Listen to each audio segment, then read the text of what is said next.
L'esprit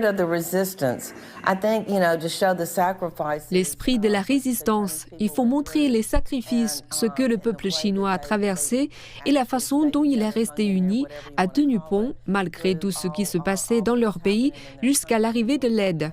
C'est quelque chose que les gens doivent comprendre, car cet esprit n'a jamais été perdu.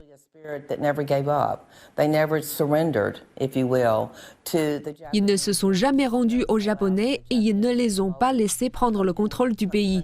Cependant, le coût a été énorme. Les Occidentaux devraient en prendre conscience. Nous devons tirer la leçon de l'histoire qu'une telle situation ne doit jamais se reproduire. Comme le disait mon grand-père, les guerres ne résolvent que les problèmes du passé, mais elles en créent de nouveaux pour l'avenir. Cette guerre n'a en réalité rien résolu. Il est donc essentiel de se rappeler que la paix a aussi un prix. Il faut aussi se souvenir que la paix n'est pas seulement un cadeau que l'on reçoit, mais aussi une responsabilité pour chacun d'entre nous qu'il faut apprécier et protéger. Pour s'en assurer, il l'a dit à plusieurs reprises.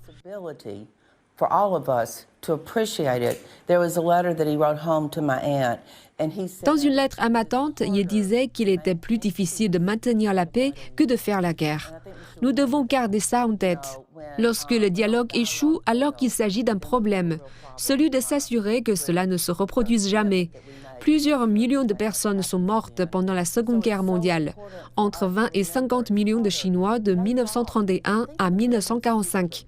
Vous savez, des milliers et des milliers, plus de 400 000 Américains, presque 500 000 sont morts pendant la guerre, mais aussi des Allemands et des Russes. Tous ont payé un lourd tribut. Mais ce prix nous a permis de vivre 80 années. Nous devons aujourd'hui payer ce prix et nous engager pour la paix.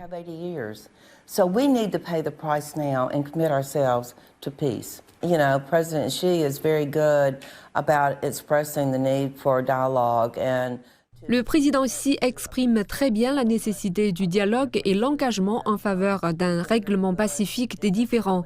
Et il a très bien fait, comme je l'ai dit, lorsqu'il loue la force des Chinois, il est également très bon pour inclure d'autres nations et d'autres pays afin de partager ce moment de sentiment commun que nous avons vécu il y a 80 ans, lorsque le monde était enfin en paix.